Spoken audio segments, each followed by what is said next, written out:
Assalamualaikum warahmatullahi wabarakatuh. Perkenalkan, nama saya Cindy Nurlitasari. Saya dari Prodi Agribisnis Pangan, NPM saya 22754008. Di sini saya akan menjelaskan dasar-dasar komunikasi. Nah, definisi komunikasi itu berasal dari bahasa Latin, yaitu communicare, yang artinya to make a common, yang berarti membuat kesamaan pengertian, kesamaan persepsi. Komunikasi juga berasal dari kata common, yang dalam bahasa Indonesia yaitu sama. Menurut Kamus Besar Bahasa Indonesia, komunikasi adalah pengiriman dan penerimaan pesan atau berita yang dilakukan oleh dua orang atau lebih sehingga pesan yang dimaksud bisa dipahami. Berikut ini adalah definisi komunikasi beberapa para ahli, menurut para ahli. Nah, yang pertama dari Dr. Prince Astet Sutanto, yaitu proses pengoperan lambang-lambang atau mengandung arti. Nah, yang kedua dari Ken David dalam bukunya Human Relation at Work, komunikasi adalah proses jalur informasi dari seseorang ke orang lain.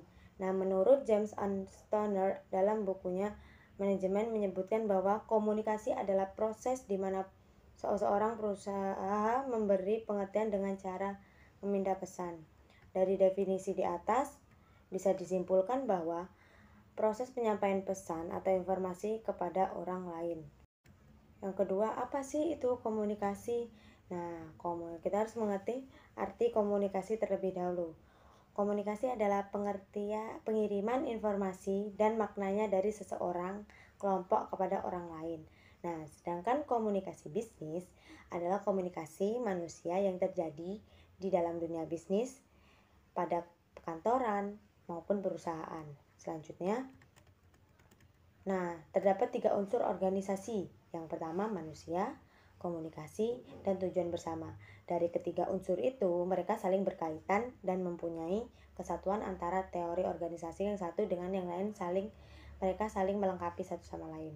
Selanjutnya, arus komunikasi dalam organisasi ada komunikasi vertikal dan komunikasi horizontal. Nah, komunikasi vertikal ini terdiri dari dua, downward communication, yaitu komunikasi manajer kepada bawahannya, contohnya memberi instruksi kepada bawahannya, memberikan motivasi kepada bawahannya.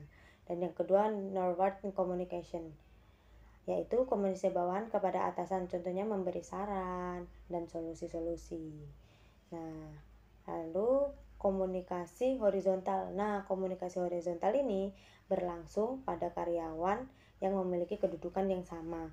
Nah, contohnya mereka saling berbagi informasi, saling tolong menolong, ya saling tolong membantu lah. Yang selanjutnya, bentuk komunikasi itu terbagi menjadi dua.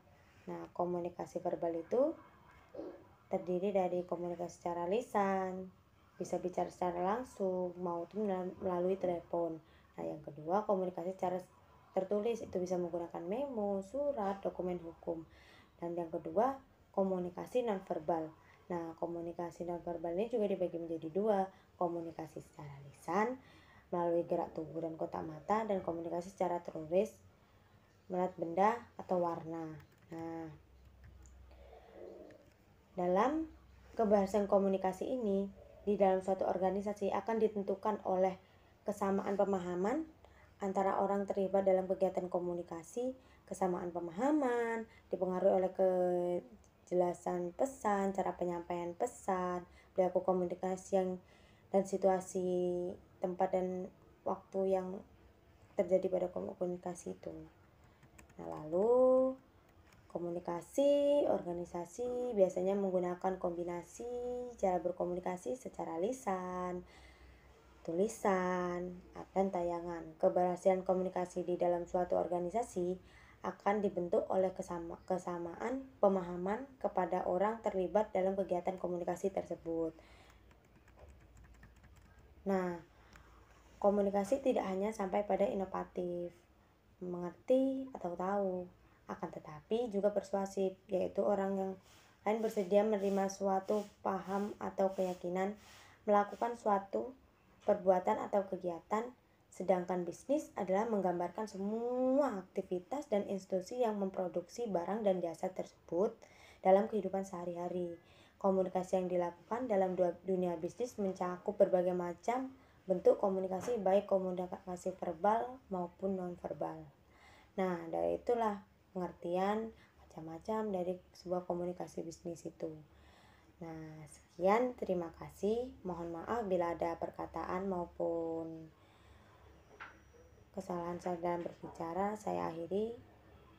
Wassalamualaikum warahmatullahi wabarakatuh. Terima kasih.